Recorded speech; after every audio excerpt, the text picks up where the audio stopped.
We're joined by Chris Jewell from the British Cave Rescue Council. And Chris Jewell, he knows the two British divers who were the first to reach the buoys. Thank you very much for joining us today, Chris. We've seen the first videos of the children. Incredible images there. And you knew the two divers who reached them first. You know, there are no easy options in trying to get them out, is there? Correct. There's no straightforward way to extract the buoys. Either diving them out is extremely hazardous, leaving them in and resupplying them obviously is not desirable, although being strongly considered, I suppose. And any prospect of drilling in from the surface is also extremely unlikely, with a low probability of intersecting that small chamber that they're waiting in. And you know the two divers. Can you tell us about them? What kind of specialized skill they may have for a situation like this? Have they encountered something like this before? So our two divers are working with the Thai Navy SEALs. The Thai military is in charge of the operation, as suggested by your report. Our divers have gone out a number of days ago to assist the team out there. And our divers have specialist skills in underwater navigation and route finding in low visibility. They were able to install a guideline, a rope that leads all the way through the underwater tunnels to reach the buoys. And that guideline, that rope, has now been able to be followed by the Thai Navy SEALs, who you've seen in the photos and reports, taking in food, supplies. I understand the doctor that's now gone in as well.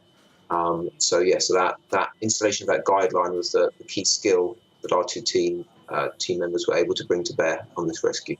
I mean, for the moment, the children seem to be doing quite well, but being underground for an extended period of time, that would take its toll on people. Can you give us some insight on the potential psychological impact that could have? Yeah, so I don't profess to be a psychologist or rescue sort of specialist in terms of what goes through a sort of individual's mind when they're trapped in a cave for that length of time.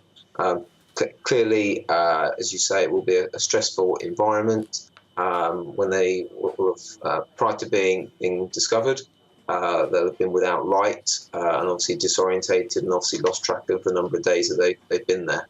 Now that they've got some support from the surface, it looks like they're fairly well looked after. It looks like they're sitting there in space blankets, being kept warm. We understand they've been fed as well, so that the morale will obviously be increasing, and they're getting on the way to getting better. And Chris, for professional divers, this is difficult, although they're still exploring the idea of getting the kids to dive. Is that even realistic? That is a very, very challenging option. Whether it's realistic really depends on the precise nature of the cave, which I've not visited. It also depends largely on the weather conditions on the surface. So one of the things that have made this cave a particular challenge have been the high flow, the monsoon rains, which have hit the cave, have created a very, very strong current in the water. So if there's a weather window, the possibility of diving them may increase. The likelihood of bringing them out underwater might increase, and the military might choose option.